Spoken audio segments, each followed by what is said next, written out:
Hello friends, नमस्ते प्रणाम। हमारे चैनल में आप सभी फ्रेंड्स का स्वागत है और अभिनंदन है। तो हम लोग बहुत ही पारंपरिक देहाती विवाह गीत लेकर आए हैं, जो बहुत ही दर्द भरा विवाह गीत है। आप लोग जरूर सुनिएगा और अपना प्यार दुलार आशीर्वाद ऐसे ही बनाए रखिएगा। तो चलिए सुनाते हैं। राधे राधे आप सभी को।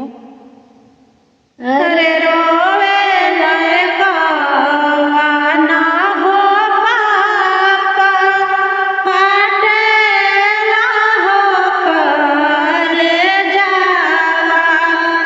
अरे रोवे लयकवा ना हो पापा, फाटेला हो करे जावा। अरे रोवे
बचपन से हम पोसनी